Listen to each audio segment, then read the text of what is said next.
ಮಹಾದೇವಿ ಅಮ್ಮ ಶ್ರೀ ಚಕ್ರವಾಸಿನಿ. ನಿಲ್ಸಿ ವ್ರತನ ಕಳಿಸ್ಕೊಡಿ ಕಿರಣ್ಮಯಿ ನನ್ನ ಜೊತೆ. ಕರ್ಕೊಂಡು ಹೋಗಿ ನೋಡೋಣ. ಅದೇ ಪೂಜೆ ನಿಲ್ಲಿಸ್ತಿರೋ ನಾನು ನೋಡ್ತೀನಿ. ಏ ಕಿರಣ್ಮಯಿ ಬಾ ನನ್ನ ಜೊತೆ ಎಂದೆ. ಏಯ್ ಬಾ.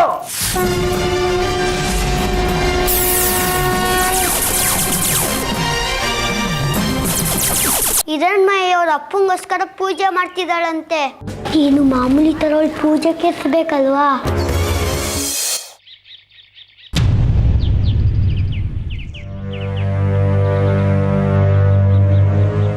ರಶ್ಮಿ ನಿಂತ್ಕೋ. ಏನಮ್ಮ ಎಲ್ಲೇ ಹೋಗ್ತಿದ್ಯಾ? ನಾನು ಎಲ್ಲಿಗೆ ಹೋಗ್ತಿದ್ದೀನಿ ಅಂತ ನಿನಗೆ ಚೆನ್ನಾಗಿ ಗೊತ್ತು. ಆದರೂ ಕೇಳ್ತಾ ಇದೆಯಾ? ಇದು ಜಾಣ ಪ್ರಶ್ನೆ ಅಲ್ವಾ? ಸರಿ, ಯಾಕೆ ಹೋಗ್ತಿದ್ಯಾ? ನೋಡಮ್ಮ, ಅಷ್ಟು ಚಿಕ್ಕ ಮಗು ಅದ್ರ ಪ್ರಾಣನೂ ಲೆಕ್ಕಿಸದೆ ಅಲ್ಲಿ ವ್ರತ ಮಾಡ್ತಾ ಇದೆ. ನಾನು ವ್ರತ ಮಾಡ್ತೀನಿ ಅಂದರೆ ಅದಕ್ಕೂ ನೀನು ತಡೆ ಹೊಡೆದೆ. ನೋಡಮ್ಮ, ನಾನು ಅಲ್ಲಿ ಹೋಗ್ಬಿಟ್ಟು ಏನು ಮಾಡ್ಬೋದು ಅಂತ ನೋಡ್ತೀನಿ. ನೋಡು ರಶ್ಮಿ, ನಿನಗೆ ನಾನು ಶತ್ರು ಥರ ಕಾಣಿಸ್ಬಹುದು. ಆ ಮಗು ಯಾಕೆ ವ್ರತ ಮಾಡ್ತಿದೆ ಹೇಳು? ಅವರಪ್ಪನ ಪ್ರೀತಿಗೋಸ್ಕರ, ಅವನನ್ನು ಉಳಿಸ್ಕೋಬೇಕು ಅನ್ನೋದಕ್ಕೋಸ್ಕರ. ನೀನು ಹಾಗೆ ಕಣೆ. ನಮಗೆ ಇರೋಳೊಬ್ಳು ಮಗಳು. ನೀನು ಹುಟ್ಟಿದಾಗ ವೈದ್ಯರು ನೀನು ಬದುಕೋದೇ ಇಲ್ಲ ಅಂತ ಹೇಳಿದ್ರು. 6 ತಿಂಗಳು ನಿನ್ನ ಉಸಿರಾಟ ಒಂದು ಬಿಟ್ಟರೆ ನಿನ್ನ ದೇಹದಲ್ಲಿ ಒಂದು ಅಲುಗಾಟನೂ ಇರಲಿಲ್ಲ. ನಿನ್ನನ್ನು ಉಳ್ಸೋಕ್ಕೋಸ್ಕರ ನಾವೆಷ್ಟು ಕಷ್ಟಪಟ್ಟಿದ್ದೀವಿ ಅಂತ ಆ ದೇವರಿಗೆ ಗೊತ್ತು. ಅದೆಲ್ಲ ಆಗೋಗಿರೋ ವಿಷಯ ಅಲ್ವಮ್ಮ. ಅದೆಲ್ಲ ಕಾಲ ನಿರ್ಣಯ ಅಷ್ಟೇ. ಕುರಿ ಕೋಳಿನೂ ಪ್ರೀತಿಯಿಂದನೇ ಸಾಕ್ತಾರೆ, ಕೊನೆಗೆ ಬಲಿನೇ ಅಲ್ವಾ? ಹಾಗೆ ನೀನು ಬಲಿ ಆಗಬಾರ್ದು ಅಂತ ನಿನ್ನ ಉಳಿಸ್ಕೊಳ್ಳೋ ಪ್ರಯತ್ನ ಕಣೆ. ನಮ್ಗೆ ಇಷ್ಟ ಇಲ್ಲದೆ ಇದ್ರು ಬಂಗಾರಿನೇ ನೀನು ಮದುವೆ ಆಗ್ತೀನಿ ಅಂದಾಗ ನಾವು ಒಪ್ಕೊಳ್ಳಿಲ್ವೇನೆ? ಮತ್ತೆ ಇವಾಗ ಯಾಕೆ ತಡೀತಿದ್ಯಾ? ಬಂಗಾರಿ ಅವ್ರಿಗೋಸ್ಕರ ತಾನೇ ನಾನು ಹೋಗ್ತಾ ಇರೋದು. ನಿನಗೆ ನನ್ನ ಮೇಲಿರೋ ಕಾಳಜಿ ನನಗೆ ಅರ್ಥ ಆಗುತ್ತಮ್ಮ. ನೀನೇನು ಹೆದರ್ಕೊಳ್ಬೇಡ. ನಿನ್ನ ಮಗಳಿಗೆ ಏನೂ ಆಗಲ್ಲ. ಹೋಗಿ ಬರ್ತೀನಿ.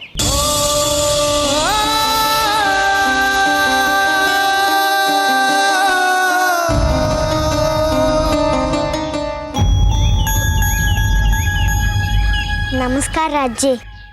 ನಮಸ್ಕಾರ. ಹಿರಣ್ಮಯಿ ಅದೇನೋ ದೊಡ್ಡ ವ್ರತ ಮಾಡ್ತಾಳೆ ಅಂತ ಗೊತ್ತಾಯ್ತು. ಅದಕ್ಕೆ ನೋಡ್ಕೊಂಡು ಹೋಗೋಣ ಅಂತ ಬಂದ್ವಿ. ಹೌದು ಮಕ್ಕಳ, ಅವರಪ್ಪ ಬಿದ್ದು ಆಸ್ಪತ್ರೆಲಿದ್ದಾರೆ. ಅವರನ್ನು ಬದುಕಿಸ್ಕೋಬೇಕು ಅಂದ್ರೆ ಈ ವ್ರತ ಮಾಡ್ಬೇಕು ಅಂತ ನಿಮ್ಮ ಅಪ್ಪನೇ ಹೇಳಿದ್ದಾರೆ. ಹೌದಾ? ತುಂಬಾ ಒಳ್ಳೇದೇ ಆಯ್ತು. ಹೇಗ್ ಮಾಡ್ತಿದ್ದಾಳೆ ಹಿರಣ್ಮಯಿ ವ್ರತಾನ? ನಿಮ್ಮಪ್ಪ ಒಂದು ಮಂತ್ರ ಬರೆದು ಕೊಟ್ಟಿದ್ದಾರೆ. ಅದನ್ನ ಪ್ರತಿ ಸಾರಿ ಹೇಳ್ಕೊಂಡು 1008 ಹೂಗಳನ್ನ ಅಮ್ಮನವ್ರಿಗೆ ಅರ್ಪಿಸಿದ್ರೆ ವ್ರತ ಪೂರ್ತಿ ಆಗುತ್ತೆ, ಅವರಪ್ಪ ಬದುಕ್ತಾರೆ ಅಂತ ಹೇಳಿದ್ದಾರೆ. ದೀಪಕ್ಕೆ ತುಪ್ಪ ಕಮ್ಮಿ ಆಗಿದೆ, ತಗೊಂಬರ್ತೇನೆ.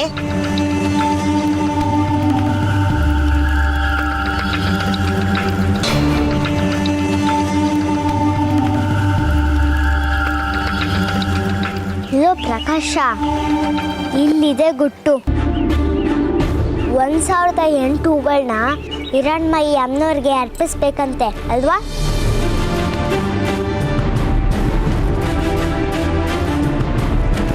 ಇಲ್ಲ ಪ್ರಕಾಶ, ಯಾವಾಗಲೂ ಲೆಕ್ಕ ಸರಿಯಾಗೇ ಇರಬೇಕಲ್ವಾ? ಹೌದೌದು, ಲೆಕ್ಕ ಸರಿ ಇದ್ರೇನೆ ಪಾಸ್ ಆಗೋದು.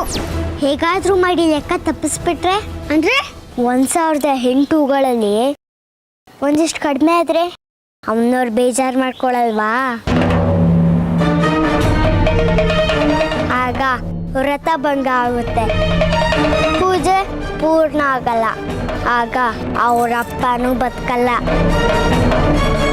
ಇವಳು ಮಾಡಿದೆಲ್ಲ ದಂಡ ಆಗುತ್ತೆ. ಆಗ ನಿಂಗೆ ಖುಷಿ ಆಗಲ್ವಾ? ನನಗೆ ಜಾಸ್ತಿ ಮಿಠಾಯಿ ಕೊಡಲ್ವಾ? ಬುದ್ಧಿವಂತ.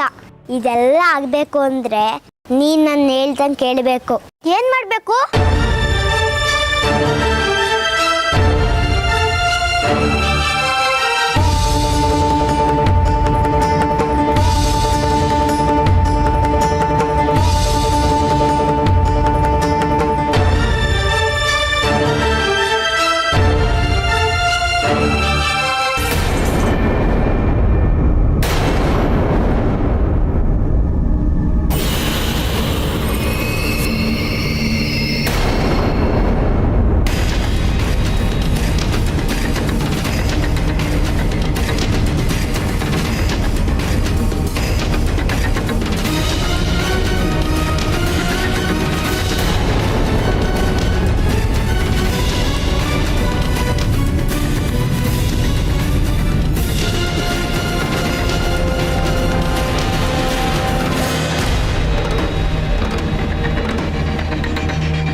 ಅಜ್ಜಿ ಬರ್ತವ್ರೆ. ಅಪ್ಪ ಹೊಟ್ಟೆ ನೋವು, ಅಪ್ಪ ಹೊಟ್ಟೆ ನೋವು, ಅಪ್ಪ ಹೊಟ್ಟೆ ನೋವು. ಏನಾಯ್ತು ನಿನ್ಗೆ ಇದ್ಕಿದ್ದಾಗೆ? ಅಯ್ಯೋ ಹೊಟ್ಟೆ ನೋವು, ಅಪ್ಪ ಹೊಟ್ಟೆ ನೋವು. ಈಗ ಚೆನ್ನಾಗಿದ್ಯಲ್ಲೋ? ಮನೇಲಿ ಏನ್ ತಿನ್ ಬಂದೆ? ಎರಡೆರಡು ಇಡ್ಲಿ ತಿನ್ಕೊಂಬಂದೆ, ಅದಕ್ಕೆ ತುಂಬಾ ಹೊಟ್ಟೆ ನೋವ್ತಿದೆ.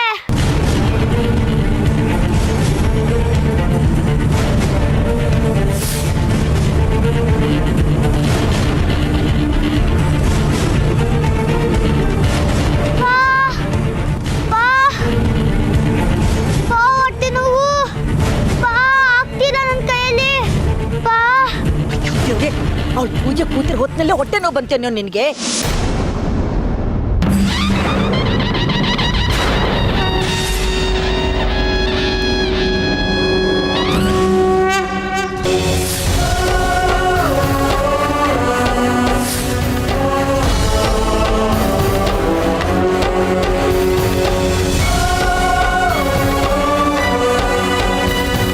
ಕೂಗಾಡಬೇಡ.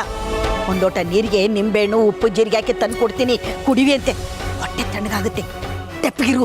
ಅಯ್ಯೋ ಅಜ್ಜಿ, ನೀನು ಇಲ್ಲಿಂದ ಹೋಗ್ಬೇಡ ಅಜ್ಜಿ, ನಂಗೆ ಇನ್ನೂ ಹೊಟ್ಟೆ ನೋವು ಜಾಸ್ತಿ ಆಗುತ್ತೆ, ತಡಿಯೋಕ್ಕಾಗ್ತಿಲ್ಲ ನಂಗೆ ಇವಾಗ ಈ ನೋವು.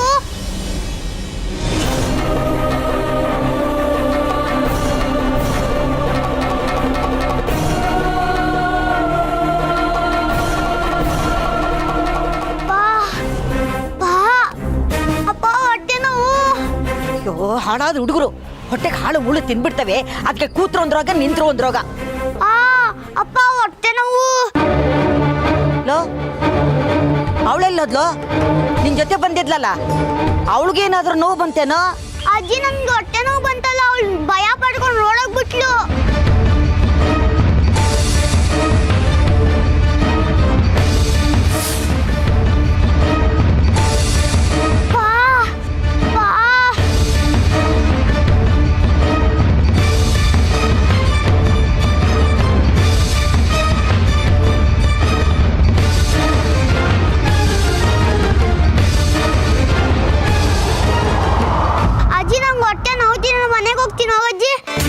ಏನಿದು? ಅಲ್ಲ, ಪೂಜೆ ನೋಡ್ಬೇಕು ಅಂತ ಬಂದವು, ನೀನೇನೋ ನಾಟಕ ಆಡ್ತಿದ್ದವಲ್ಲ, ಹೊಟ್ಟೆ ನೋವು ಅದು ಇದು ಅಂತ. ನಿಜವಾಗ್ಲೂ ನಾಟಕ ಆಡ್ತಿದ್ದವ?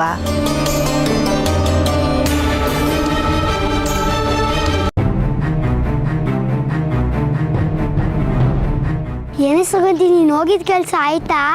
ಮತ್ತೆ ಅನ್ಕೊಂಡಿದ್ನ ಮಾಡೇ ಮಾಡ್ತಾಳಿ ಸೌಗಂಧಿ. ನೀನು ಅನ್ಕೊಂಡಿದ್ ಮಾಡ್ತೀಯ, ಆದ್ರೆ ಅದಾಗಲ್ವಲ್ಲ, ಅದೇ ಬೇಜಾರು. ಎಲ್ಲದಕ್ಕೂ ನೀನೇ ಅಪಶಕ್ನ. ನಾನೀಗ ಮಾಡಿರೋ ಕೆಲಸಕ್ಕೆ ಅವಳು ಪೂಜೆ ಮಾಡ್ತಿರೋ ಅಮ್ಮನವರೇ ಬೇಜಾರು ಮಾಡ್ಕೋತಾರೆ. ಹಿರಣ್ಮಯಿ ಅನ್ಕೊಂಡಿರೋ ಕೆಲಸ ಆಗಲ್ಲ, ಆಮೇಲೆ ನೋಡು ಅವಳ ಕತೆ. ಅಂದ್ರೆ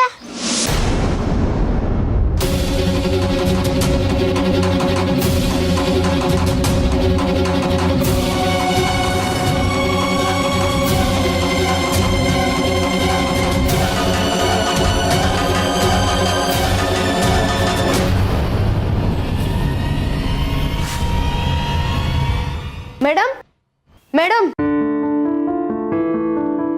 ನಮಸ್ಕಾರ ಮೇಡಮ್. ನಮಸ್ಕಾರ. ನನ್ನ ಕಮಿಷನರ್ ಸಾಹೇಬ್ರು ಕಳಿಸಿದ್ರು. ಹಾ, ಕೂತ್ಕೊಳ್ಳಿ. ನೀವು ಬರ್ತೀರಾ ಅಂತ ಹೇಳಿ ಕಳಿಸಿದ್ರು. ಹೇಳಿ, ಏನ್ ತೊಂದರೆ? ತೊಂದರೆ ನನಗಲ್ಲ ಮೇಡಮ್, ಬಂಗಾರಿ ಅಂತ ನನ್ನ ಜೊತೆ ಮದ್ವೆ ನಿಶ್ಚಯ ಆಗಿರೋ ಹುಡುಗಂಗೆ ತಲೆ ಸುತ್ತ ಬಂದು ಬಿಟ್ಬಿಟ್ಟಿದ್ದಾರೆ. ಓ, ಅಭಿನಂದನೆಗಳು ಕಣ್ರಿ ನಿಮ್ಮ ಮದುವೆಗೆ. ಮದುವೆ ಓಡಾಟದಲ್ಲಿ ಊಟ ತಿಂಡಿ ಸರಿಯಾಗಿ ಮಾಡದೇ ಇದ್ರೆ ಪಿತ್ತ ಜಾಸ್ತಿಯಾಗಿ ಹಾಗಾಗುತ್ತೆ. ಸರಿಯಾಗಿ ಊಟ ತಿಂಡಿ ಮಾಡೋ ಕೇಳಿ, ಎಲ್ಲ ಸರಿ ಹೋಗುತ್ತೆ. ಮಜ್ಜಿಗೆ, ನಿಂಬೆ ಜ್ಯೂಸು ಇದನ್ನೆಲ್ಲ ಹೆಚ್ಚಾಗಿ ತಗೊಳ್ಳೋ ಕೇಳಿ, ಪಿತ್ತ ಸರಿ ಹೋಗುತ್ತೆ. ಹಾಗೆಲ್ಲ ಏನಿಲ್ಲ ಮೇಡಮ್, ವಿಷಯ ಬೇರೆನೇ ಇದೆ. ಇತ್ತೀಚಿನ 3-4 ದಿವಸದಲ್ಲಿ ಅವ್ರು ಯಾಕೋ ತುಂಬಾ ವಿಚಿತ್ರವಾಗಿ ಆಡ್ತಿದ್ದಾರೆ. ನಮ್ಮನ್ನು ಯಾರನ್ನೂ ಗುರುತಿಸ್ತಾನೂ ಇಲ್ಲ. ಯಾರೋ ಮಾಟ ಮಂತ್ರ ಮಾಡಿಸಿ ಆ ಮದ್ದನ್ನು ತಿನ್ಸಿದ್ದಾರೆ ಅವರಿಗೆ. ಅದರಿಂದ ಹೀಗೆಲ್ಲ ಆಗ್ತಾ ಇದೆ. ಹೌದೇನ್ರಿ? ಹಾಗೇನಾದ್ರೂ ಮಾಟ ಮದ್ದು ಅಂತ ಇದ್ರೆ ಅದನ್ನ ನಿವಾರಿಸೋಕೆ ಅಂತಾನೆ ಪರಿಣಿತರಿದ್ದಾರೆ. ಅವ್ರ ಹತ್ರ ಕರ್ಕೊಂಡು ಹೋಗಿ, ಬೇಗ ಗುಣ ಆಗ್ತಾರೆ. ಆ ಪ್ರಯತ್ನನೂ ಮಾಡಾಯ್ತು ಮೇಡಮ್. ಆದ್ರೆ ಒಂದ್ಸತಿ ನಿಮ್ಮಂತ ನುರಿತ ವೈದ್ಯರ ಹತ್ರ ತೋರಿಸಿ ಅದರಿಂದ ಗುಣ ಆಗೋಗಿದ್ರೆ ಆಗ್ಲಿ ಅಂತ. ನನಗೆ ಈ ಪ್ರಕರಣಗಳೆಲ್ಲ ಹೊಸದು. ನಾನು ಒಂದ್ಸಲ ಪ್ರಯತ್ನ ಪಡ್ತೀನಿ, ನನಗೂ ಅನುಭವ ಆದಾಗ ಆಗುತ್ತೆ. ಈಗ ಅವ್ರು ಎಲ್ಲಿದ್ದಾರೆ? ಆಸ್ಪತ್ರೆಯಲ್ಲಿ ಇದ್ದಾರೆ ಮೇಡಮ್. ನೀವು ಈಗಲೇ ಬಂದ್ರೆ ಉಪಕಾರ ಆಗುತ್ತೆ. ನಡೀರಿ ಹೋಗೋಣ.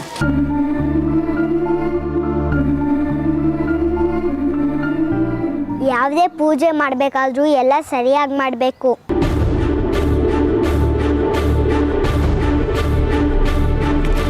ಆಗಲೇ ನಾವು ಮಾಡಿದ ಪೂಜೆ ಆಗಲಿ ವ್ರತ ಆಗಲಿ ಸಿದ್ಧಿ ಕೊಡೋದು. ತಾತ ಹೇಳಿದ್ದನ್ನ ಕೇಳಿದ್ದೀನಿ. ಈಗ ಮಾಡ್ತಿರೋ ಪೂಜೆಗೆ 1008 ಹೂಗಳನ್ನ ಅರ್ಪಿಸ್ಬೇಕಂತೆ. ಅವ್ರ ಅಜ್ಜಿ ಹೇಳ್ತಿದ್ರು 1 ಲೆಕ್ಕ ತಪ್ಪಾದ್ರೆ ಪೂಜೆ ಫಲಿಸಲ್ವಂತೆ. ಈಗ ಅವಳು ಪೂಜೆ ಮಾಡ್ತಿದ್ದಾಳಲ್ಲ, ಅದರಲ್ಲಿ ಸ್ವಲ್ಪ ಹೂ ಕತ್ಕೊಂಡು ಬಂದಿದ್ದೀನಿ, ಅಲ್ಲಿಗೆ ಲೆಕ್ಕ ತಪ್ಪು. ಪೂಜೆ ಪೂರ್ತಿ ಆಗಲ್ಲ, ಅದರಿಂದ ಅವರಪ್ಪ ಬದುಕಲ್ಲ. ಅವರಪ್ಪ ಬದುಕಿಲ್ಲ ಅಂದರೆ ಅವಳು ಬದುಕಲ್ಲ.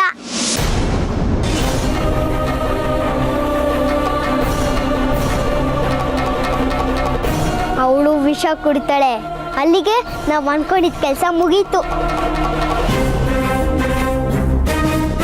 ಅವಳು ಮಾಡೋ ಎಲ್ಲ ಕೆಲಸಗಳನ್ನು ಹಾಳು ಮಾಡಕ್ ನೋಡ್ತೀಯ ಅಲ್ವಾ ನೀನು? ಒಂದೊಂದ್ಸಲ ಅದು ನಿನಗೆ ತಿರುಗುತ್ತೆ, ಆಗ ನೀನು ಅನ್ಕೊಂಡಿರೋದೆಲ್ಲ ತುಸ್ಸಾಗುತ್ತೆ. ಆಗೆಲ್ಲ ಅವಳಿಗೆ ಅಮ್ಮನವ್ರ ಸಹಾಯ ಆಯಿತು. ಆದರೆ ಈಗ ಅವ್ರ ಪೂಜೆ ಭಂಗ ಆದರೆ ಸುಮ್ಮನೆ ಇರ್ತಾರಾ?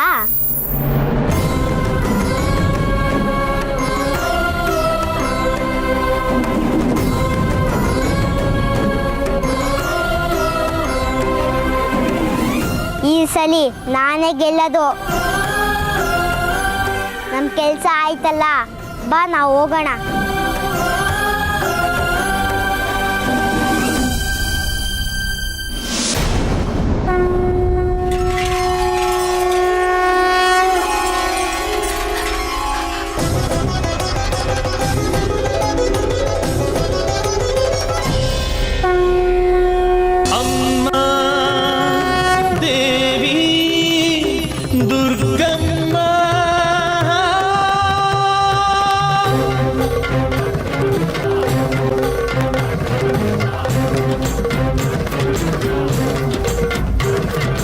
ಎಲ್ಲವೂ ನೀನಮ್ಮ,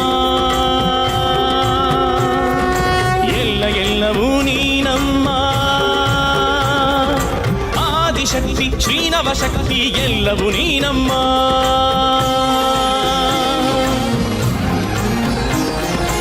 ಆದಿಯು ನೀನಮ್ಮ, ಆದಿ ಅಂತ್ಯವೂ ನೀನಮ್ಮ.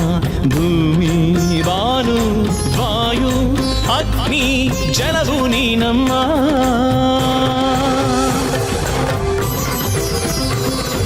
ಜೀವವು ನೀನಮ್ಮ, ಜೀವದ ಚೇತನ ನೀನಮ್ಮ. ಜ್ಞಾನದಾಹಿಗಳ ಚಿಜ್ಯೋತಿಯ ಬೆಳಕು ನೀನಮ್ಮ.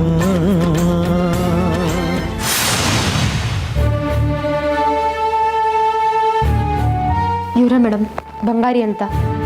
ಏನು ಮಾಡಿದ್ರು ಪ್ರಯೋಜನ ಇಲ್ಲ ಅಂತ ಈ ಹಾಸ್ಪಿಟಲ್ ಅವ್ರು ಹೇಳ್ತಾ ಇದ್ದಾರೆ. ಅವ್ರ ಪ್ರಯತ್ನ ಅವ್ರು ಮಾಡಿದ್ದಾರೆ. ಏನಾಗಿದೆ ಅಂತ ನಾನೊಂದ್ಸಲ ಚೆಕ್ ಮಾಡ್ತೀನಿ. ರಿಪೋರ್ಟ್ ಕೊಡಿ.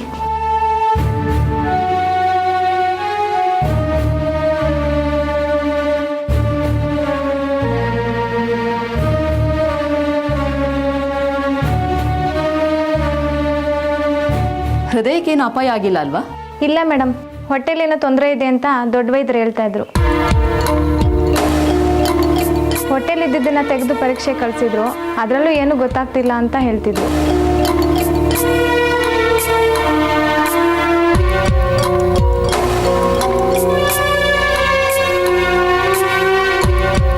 ಹೆದರ್ಕೊಳ್ಳೋಂಥದ್ದು ಏನೂ ಇಲ್ಲ ಅನ್ಸುತ್ತೆ. ನೀವು ಧೈರ್ಯವಾಗಿರಿ. ಎಲ್ಲರೂ ಇದನ್ನ ಹೇಳ್ತಾರೆ ಮೇಡಮ್, ಆದರೆ ಉಳಿಸ್ಕೊಳಕ್ಕಾಗೋದಿಲ್ಲ ಅಂತಲೂ ಹೇಳ್ತಾರೆ. ಹೀಗೆ ಹೇಳೋವಾಗ ಹೇಗೆ ಸಮಾಧಾನ ಮಾಡ್ಕೊಳ್ಳೋದು, ಹೇಗೆ ಧೈರ್ಯ ತಂದ್ಕೊಳ್ಳೋದು? ಈಗ ನಾನು ಇಂಥ ವಿಷಯದಲ್ಲಿ ವಿಶೇಷ ತರಬೇತಿ ಪಡೆದು ತಜ್ಞಳಾಗಿದ್ದೀನಿ. ಅತಿ ಸೂಕ್ಷ್ಮ ವಿಚಾರನೂ ನನಗೆ ಗೊತ್ತಾಗುತ್ತೆ. ಅದಕ್ಕೆ ಹೇಳ್ತಿದ್ದೀನಿ. ಈಗ ವೈದ್ಯ ವಿಜ್ಞಾನ ಭಾಳಷ್ಟು ಮುಂದುವರೆದಿದೆ. ಪೇಟೆನಲ್ಲಿ ಹೆಚ್ಚು ಹೆಚ್ಚು ಆಧುನಿಕ ತಂತ್ರಜ್ಞಾನಗಳಿವೆ. ಅಲ್ಲಿಗೂ ಕರ್ಕೊಂಡು ಹೋಗೋಣ, ಎಲ್ಲ ಸರಿ ಹೋಗುತ್ತೆ. ಚಿಂತೆ ಮಾಡಬೇಡಿ. ನರ್ಸ್, ಇವ್ರ ಹೊಟ್ಟೆಯಿಂದ ತೆಗೆದಿರೋ ಸ್ಯಾಂಪಲ್ ನನಗೂ ಬೇಕು. ಸರಿ ಮೇಡಮ್, ಬನ್ನಿ ಕೊಡ್ತೀನಿ. ರಶ್ಮಿ ಅವರೇ, ನಾನು ಬರ್ತೀನಿ.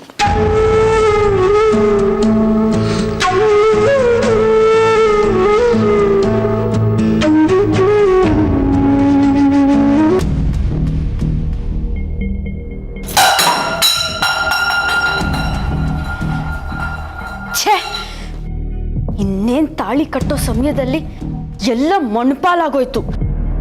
ಆ ಬಂಗಾರಿ ನನಗೆ ತಾಳಿ ಕಟ್ಟಿದ್ದಿದ್ರೆ ಈ ಜನ್ಮದಲ್ಲಿ ಆ ರಶ್ಮಿ ನನ್ನ ತಂಟೆಗೆ ಬರ್ತಾ ಇರಲಿಲ್ಲ.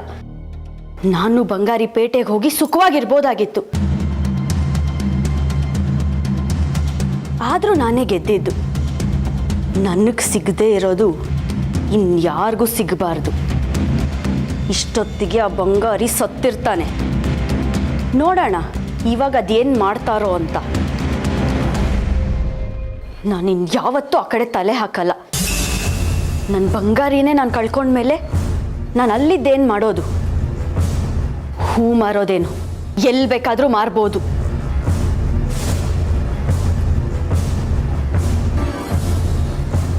ಎಕ್ಕುಟ್ಟೋಯ್ತು. ನೀವು ಅನ್ಕೊಂಡಿದ್ದೆಲ್ಲ ಉಲ್ಟಾ ಪಲ್ಟಾ ಆಗೋಯ್ತು. ಏನು ಏನಾಗಿದೆ? ಬಂಗಾರಿನೇ ಹೋದ್ಮೇಲೆ ಏನಾದ್ರೆ ಏನು? ಅದೇ ಉಲ್ಟಾ ಪಲ್ಟಾ ಆಗಿರೋದು. ಆ ಬಂಗಾರಿ ಇನ್ನ ಸತ್ತಿಲ್ಲ.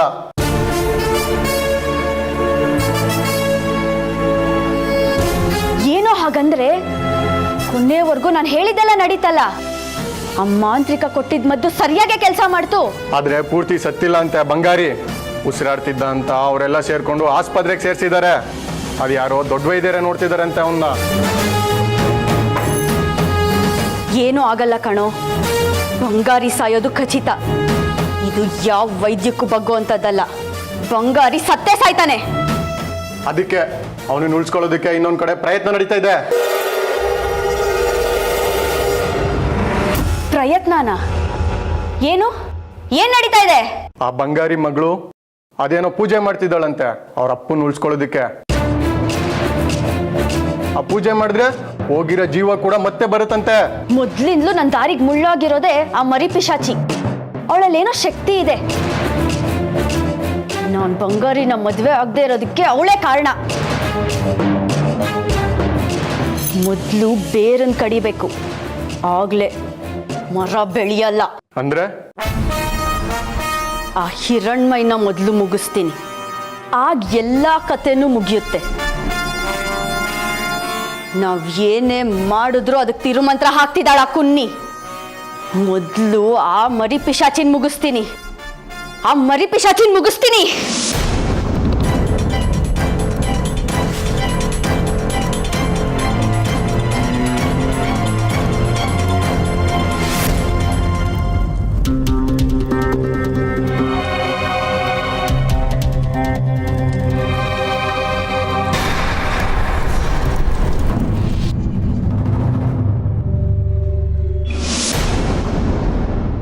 ಏನಾಯ್ತು ಮೇಡಮ್?